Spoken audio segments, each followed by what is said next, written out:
La insistencia por comprar Groenlandia del presidente de Estados Unidos, Donald Trump, recuerda la histórica compra de Alaska a los rusos hace 150 años. Veamos en un esbozo histórico si Groenlandia y Alaska presentan similitudes o muchas diferencias en la posible compra estadounidense de la gran isla del Ártico, territorio autónomo adscrito al Reino de Dinamarca de la Unión Europea. Muchos tramperos y cazadores rusos de 1867 quedarían sorprendidos con la noticia de que su zar había vendido el territorio de Alaska al gobierno de Estados Unidos. Aunque ya existía el telégrafo, las noticias no corrían al instante como ocurre ahora en la era de Internet. Más de uno tendría recelos justificados ante la veracidad de la noticia. La nueva soberanía estadounidense de Alaska contradecía todo por lo que se había luchado en la recién finalizada Guerra de Crimea. Precisamente la alianza de las viejas potencias europeas con Turquía en ese conflicto fue para detener al expansionismo ruso.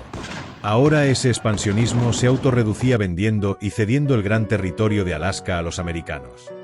Una expansión rusa que de Asia había pasado a mirar al continente americano.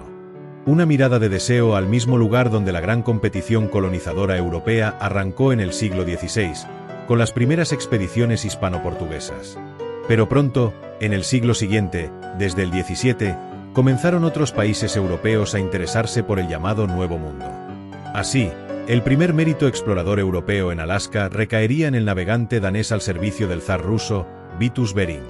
Este marino daría nombre al estrecho y es significativo que tuviera origen danés, pues nos habla también del papel cada vez mayor ya en el siglo XVIII de Dinamarca en las colonizaciones de la América del Norte, en esas tierras próximas a los límites del Ártico.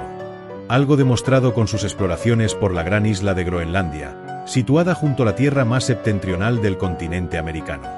Se puede constatar en los archivos europeos la llegada de colonos daneses y cómo estos formalizaron sus asentamientos ya estables en la isla a partir de 1721.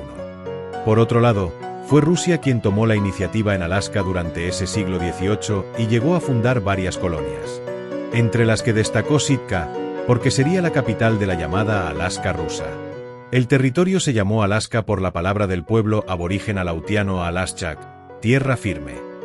Un territorio con muchas más disputas en los despachos diplomáticos por los derechos de exploración y posible explotación, que sobre el terreno con acciones militares de conquista.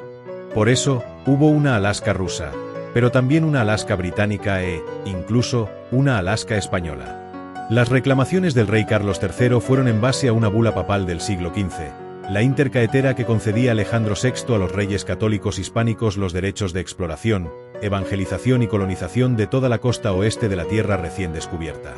La monarquía española no se lo tomó a broma, mandó para hacer valer esos derechos varias expediciones, destacando las de Bruno de Ezeta en 1775 y la de Ignacio de Arteaga de 1779. Sin embargo, en el siglo XIX los rusos seguían siendo los europeos mejor posicionados en Alaska. Aunque no tuvieron una convencional actividad de fundación de ciudades, más bien su objetivo principal fue la costosa caza de nutrias. Las relaciones con los indígenas no fueron amistosas, y además, la explotación directa de los zares con oficiales delegados del imperio resultó poco productiva. Por lo visto el zar Alejandro II y su hermano Constantino, propietarios de las mayores concesiones en Alaska, eran muy malos comerciantes. No lograban rentabilizar las inversiones en la caza de la nutria, alquilando la explotación a compañías mercantiles como al gran monopolio de esa zona, la compañía ruso-estadounidense. Aún así le seguía pareciendo deficitaria y un negocio poco digno para su prestigio imperial. Empezaron a pensar en la posible venta de esos territorios. Tras la Guerra de Crimea, el imperio ruso necesitaba liquidez. La venta de Alaska a Estados Unidos no pareció mala idea para ingresar dinero y además así se expulsaba al principal enemigo de la zona, los británicos. En el joven país norteamericano algunas opiniones fueron contrarias. Se veía como un capricho costoso y de incierta rentabilidad. Se llamó a la operación con sarcasmo la nevera de Siguar o el jardín del oso polar de Andrew Johnson. Pero al final se impusieron los partidarios de la compra y esta se realizó el 1 de agosto de 1867, gestionada por el secretario de Estado estadounidense William Seward, por $7,2 millones. A la larga, el proyecto de compra dio la razón a los que argumentaron sería un excelente golpe de mano geoestratégico. Por de pronto se cercaban los intereses británicos y franceses en América del Norte, en Canadá sobre todo. El tiempo también demostró que resultaría una beneficiosa operación económica. Con el paso de las décadas, Alaska se ha convertido en uno de los estados de Estados Unidos de mayores recursos naturales y energéticos.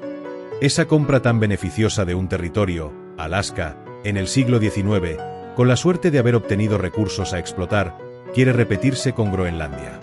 Es la insistente idea de comprar o anexionarse Groenlandia del otra vez presidente Trump.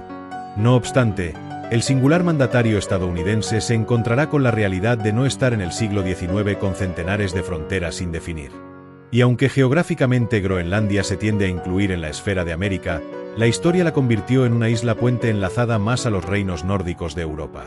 La actividad económica desde la Alta Edad Media en esa región así lo atestigua.